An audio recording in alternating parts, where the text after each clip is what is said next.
The stage lights blazed above the polished Steinway piano. Students in tailored black suits and gowns tuned violins, rehearsed runs, and whispered nervously under their breath. In the middle of it all stood Maestro Victor Rinaldi, tall, rigid, unforgiving, the very image of perfectionism. His baton snapped down mid-rehearsal, silencing the room. "Again," he barked. "You're not playing. You're butchering Brahms." The orchestra shuffled, cheeks flushed in shame. Meanwhile, at the very back of the hall, almost invisible in his forest green janitor's uniform, Isaac Harper, a blind black man in his 30s, slowly mopped the marble floor near the exit. His head tilted toward the music, every note sinking into his soul like rain in dry soil. "Stop that mop squeaking," Geraldine Carter, the prim and cold administrator, hissed at him from the aisle. "You're disrupting the maestro." Isaac immediately paused, bowed his head. "Sorry, ma'am." Victor turned his attention toward the voice. "What is this man doing here?" "He's just the janitor, maestro," she replied, almost apologetically. "Ignore him." Victor's sharp eyes studied Isaac for a moment. Blind eyes, calm posture, hands still curled on the mop handle. He sneered. A blind janitor? In a concert hall? Irony writes itself. Laughter rippled through a few students, cruel and hollow. Isaac's face twitched, but he said nothing. He simply lowered his head further. Then, from the shadows behind the curtain, a young voice spoke. "But he knows your music better than any of us." All eyes turned. It was Sophie Rinaldi, the maestro's estranged daughter, clutching her violin, staring at Isaac like he was something no one else could see. Victor raised a mocking eyebrow. "Does he now?" Sophie nodded.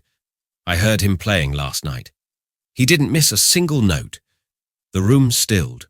Whispers spread. Victor smirked, then addressed Isaac, voice thick with sarcasm. "Well then, Mr. Janitor, since you know it all so well, why don't you show us? Come, play." More laughter, gasps, a few shocked stares. Isaac stood frozen. Every eye was on him. But Sophie just whispered, "Go ahead." And slowly he began to walk toward the piano. Isaac Harper's fingers trembled slightly as he approached the grand Steinway. He had never been this close to it, not during daylight hours. Only at night, long after the rehearsals were done and the lights dimmed, did he allow himself to brush the polished keys and let his world come alive. He could hear the whispers now, murmurs laced with doubt, sarcasm, and disbelief. Is this some kind of joke? Why is he walking like that? Oh, right, he's blind. I bet he'll break a key. Maestro Rinaldi's seriously letting him touch the piano. Isaac swallowed hard. He could feel the stage under his worn boots. The air smelled of fresh wax, old wood, and doubt. But it wasn't new to him, being overlooked, mocked, underestimated. He'd lived that all his life. As his fingers reached the piano, he took a breath and whispered, almost like a prayer, "C, middle D, sharp some minor." His hands hovered over the keys. He didn't need to see. He could feel the heart of the instrument through the tips of his fingers. The piano didn't care who he was, only what he carried inside. "Any day now," Maestro Rinaldi said sharply, arms folded, tapping his baton against his palm. Sophie, standing off to the side, gave Isaac a small, encouraging nod. He didn't see it, but he felt it. Then, Isaac played the first note. It rang out like a drop of water into stillness, pure, intentional, alive. Then another. Then a phrase. Then the first few lines of Brahms' intermezzo in A major, the very piece Rinaldi had been rehearsing. But Isaac didn't just play it. He made it breathe. Each note melted into the next like silk through fingers. The students who had laughed now stared with open mouths. The administrator's jaw slackened. One of the violinists slowly lowered her instrument. Maestro Rinaldi didn't move, because it wasn't just accuracy. It wasn't just memory. It was emotion. Raw, honest, wounded and wise. Isaac played like someone who had lived through pain, who had sat in silence so long that when he finally spoke, every word meant something. His blindness didn't matter. His uniform didn't matter. In that moment, he was the music. By the time he reached the end of the piece, you could hear a pin drop, and then silence. A long, breathless silence. Maestro Rinaldi finally exhaled, as if waking from a dream. He stepped forward slowly, the baton now hanging limp in his fingers. Where did you learn that?" he asked, voice barely above a whisper. Isaac rose gently from the bench. "In this hall, every night after everyone went home." "You learned just by listening?" the maestro asked, stunned. Isaac nodded. "Music is the only thing I see clearly." A stunned gasp echoed across the room. Sophie smiled, her eyes welling with tears. Suddenly, Geraldine Carter snapped out of her daze. "This is absurd. He's a janitor. This is highly inappropriate. He has no formal training, no degree, no business touching a school instrument." "Enough," Victor interrupted, his voice firm but not angry. "You're right. He doesn't have a degree. But what he has can't be taught." He turned back to Isaac, studying him with new eyes. "What's your name?" "Isaac Harper." "And where did you learn Brahms?" Isaac hesitated. "My mother used to hum it while doing dishes. She couldn't afford piano lessons. I just remembered the tune. When I came to clean here at night, I matched what I heard to what I remembered." The maestro blinked slowly. "You have perfect pitch." Isaac shrugged. "I have perfect memory. Music is the only thing that doesn't leave me." There was something heartbreaking in the way he said it, as if life had taken everything else, sight, opportunity, dignity, but left this one gift untouched. Victor paused for a long moment, then addressed the class. "Ladies and gentlemen, that is what real talent sounds like. Not technicality, not perfection, but passion." He turned to Isaac again. "Come back tomorrow." Isaac frowned.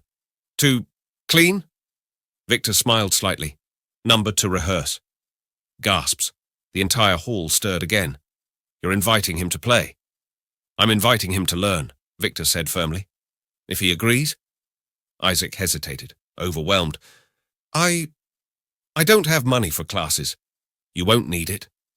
The room buzzed like a beehive. Isaac stood in disbelief, his hands still tingling from the keys. He had lived his whole life in the margins, and now he was being invited into the very center. And somewhere backstage, a music professor who had doubted him scribbled a note. "The blind janitor plays Brahms like he's been touched by the hand of God." Isaac woke before dawn the next morning, the faint hum of the city drifting through the cracked window of his small apartment. The cracked plaster walls were bare, except for a worn poster of Beethoven's Ninth Symphony pinned above a makeshift shelf. The cheap blinds filtered the weak sunlight, casting soft stripes over the room. He sat on the edge of the bed, his fingers tracing the textured fabric of an old Braille book resting on his lap, the only souvenir his mother had left him years ago. She had been the first to recognize his gift and nurture it, even as their world crumbled around them. "Music saved me," he whispered, his voice rough but steady. "It saved me from silence." Isaac's mind drifted back to the accident, the day his world turned dark. A reckless driver, a twisted metal wreck, and then nothing. The sounds, the smells, the faces he would never see again. His parents were gone, and so was his sight. The music, however, remained. His Aunt Deborah had taken him in, though life was hard. She cleaned offices and theatres late into the night, often sneaking rare recordings and Braille sheet music for Isaac to study. It was in those dim basements, beside the smell of dust and old wood, that Isaac's hands learned to speak. Now, walking the cold marble halls of the conservatory was both a triumph and a challenge. The polished floors echoed beneath his worn shoes, the same floors he had cleaned for years, now pulsing with possibility. At breakfast in a small cafe nearby, Isaac ran into Mr. Dawson, the retired piano tuner who had quietly become his mentor. The old man's eyes twinkled behind thick glasses. "So, they really let you play, huh?" Dawson grinned, sipping black coffee. Isaac shrugged, a shy smile breaking his usually calm demeanor. Victor Rinaldi said I could rehearse. I don't know what that means exactly, but it feels like a chance. Chance is everything, Dawson said wisely. You've been hiding that talent in the shadows too long. Isaac nodded. I've always thought of myself as just invisible. Dawson shook his head. Not anymore. You're about to change that. Meanwhile, Sophie Rinaldi was busy trying to patch up the strained relationship with her father. Their bond had been fractured for years, disagreements about music, life, and expectations. But this time, she was proud. You did the right thing, pushing him to let Isaac play, she said, as Victor paced the halls of the conservatory, still wrestling with the implications. Victor stopped, rubbing his temples. A janitor, Sophie. This is the music world, not a charity. Maybe it needs a little charity, she replied softly. Maybe it needs to be reminded that music is more than diplomas and pedigree. Victor looked at his daughter, seeing something he'd almost forgotten. Hope. Rehearsals began, and Isaac was a quick study. Without sight, he relied on memory, muscle memory, and the sounds around him. Maestro Rinaldi was hard, often scolding him for timing or phrasing, but beneath the gruffness was growing respect. You're stubborn, Victor muttered one evening after a long session. I suppose that's what it takes. Isaac smiled. I don't have much else. Behind the scenes, not everyone was pleased. Geraldine Carter warned Victor about damaging the Academy's reputation. A janitor playing with the orchestra. Parents will be outraged, she hissed. Victor held firm. If talent shows, it belongs on the stage, no matter where it comes from. Sophie quietly cheered from the sidelines. She saw the music ignite in Isaac's hands, heard the passion in his touch, and deep down she knew this was only the beginning. One night, as the city lights twinkled beyond the windows, Isaac sat alone in the empty hall, his fingers grazing the piano keys. He whispered to the darkness, I don't want to be invisible anymore. The day of the Academy's special showcase had arrived, an event where only the most promising students performed before the city's music elite, critics, and patrons.